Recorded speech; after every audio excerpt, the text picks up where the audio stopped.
Feedback editing sessions. These are cool. This is one of my favorite parts of editing, actually, because it's people interaction, and I love working with people. So feedback sessions are some of the most important milestones in the lifespan of any editing gig. It is some of the only times that your client is going to have direct interaction with your work. So it must be impressive, and you must communicate expectations correctly. Now, if you're working with a creative director or someone who has film experience, it's likely to go a little bit smoother because they know what to look for and what to ignore. If you're working directly with a client, I often avoid even showing them a rough cut because oftentimes it turns into a red flag. See, knowing what to look for and what to ignore in a rough cut or a fine cut export is actually a skill in and of itself. Assembly cuts and rough cuts are especially ugly. We have placeholder pictures, placeholder fonts and text, placeholder music, really rudimentary cuts, bad pacing all over the place. We're trying to get the bare bones of this story to come together, and a person looking at an assembly or a rough cut needs to understand intuitively what we're looking at and what we're not looking at. The less experience that your client has in video or film, the more likely they are to freak out if they see an assembly edit. They don't emotionally understand that an assembly edit, while an important part of the feedback process, is not the end result. And there are potentially dozens or hundreds of hours between our assembly edit and our final edit, right? But you have to know what to look for. So you have to know, you kind of have to have some experience in story editing in order to look at an assembly edit. So you have to evaluate your client and their video experience at all to even know when to do feedback sessions. Basic rule of thumb, if I have a director or a filmmaker, someone who I know has done a lot of video in the past, who has probably edited some of their own stuff, I'm usually comfortable showing earlier cuts because if there's significant story changes that we need to make, they'll see them earlier and they'll be able to see through the bad portions of the editing. And on the flip side, if I have clients who are more in marketing or especially more in corporate, people who, work a lot in sales or work a lot in product development, who don't really have a grasp for the filmmaking process, I'm not going to ask them to look at an assembly. I'm not even going to maybe even ask them to look at a rough cut because it's too rough. It's too rudimentary, and they're gonna be overwhelmed. It's gonna be because it's bad.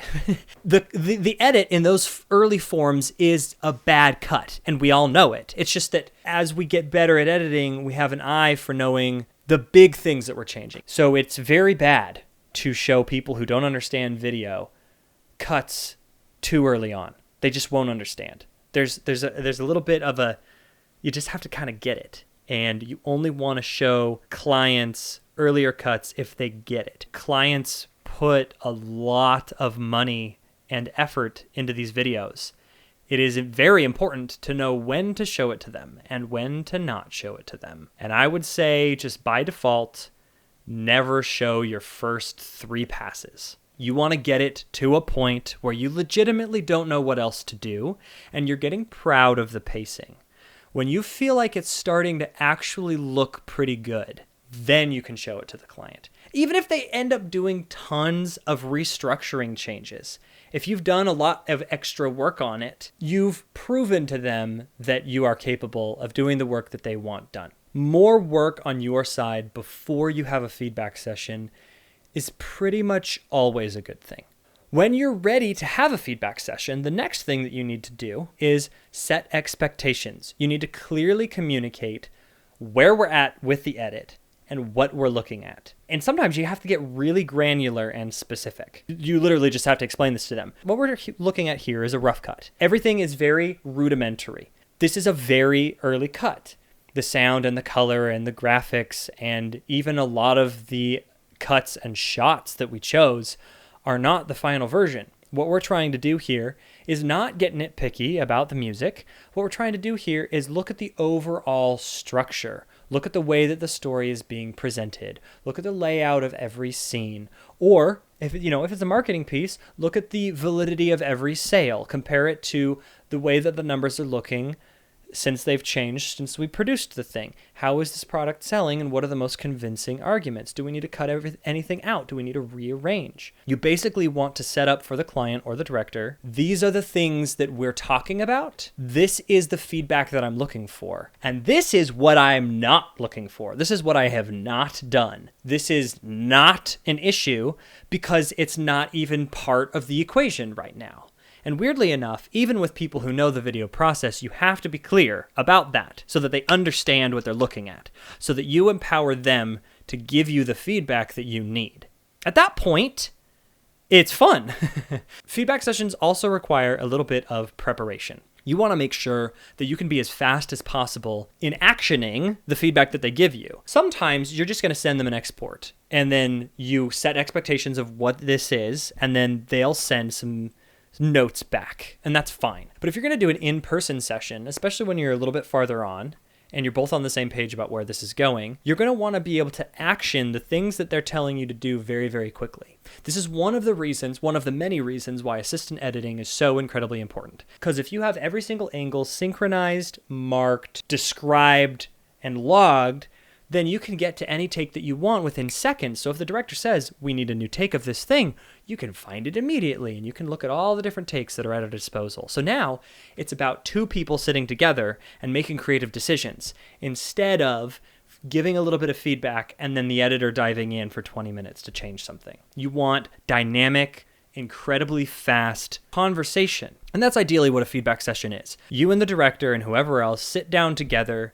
and in a collaborative way, you're presenting the work that you've done, and then they're providing feedback on how it could be improved and how to change it. And every once in a while, it might hurt a little bit because they might critique something that you spent a really long, hard time on. And if that's the case and you feel strongly about it, then you absolutely can and should push back because they're paying you for your expertise and your skills. And if you feel strongly that a specific section should stay or should look a specific way, then you should make your argument as to why. But ultimately, you should also swallow your ego and swallow your pride and be willing to kill a lot of your babies in this collaborative environment in order to get to the very best version of the video possible. Often, large sections of your edit will change drastically in an editing session, and that's a good thing, because the video is now being handled by multiple voices, and it will therefore have broader appeal and present its ideas more effectively. It's a very, very cool thing. If you've done a lot of hard work to have the best cut you can possibly have before you go into a feedback session, if you set up really, really good expectations about what we are doing and what we're not doing and what we are looking at and what we're not looking at, and if you've done the preparation to know that your assistant editing and your project file is going to empower you to be as fast as possible, then the editing session is just fun. It's just you hanging out with someone making creative decisions. You also get to show off. You get to take all of your speed editing skills and all of your incredible organizational skills, and you get to show all of that. You don't, not explicitly, I'm not saying sit down and say, oh, look at all the markings that I have. But if they say, we need a new take of that, and you just go, click, click, click, here are all the marked takes of that, they're going to be super impressed, aren't they?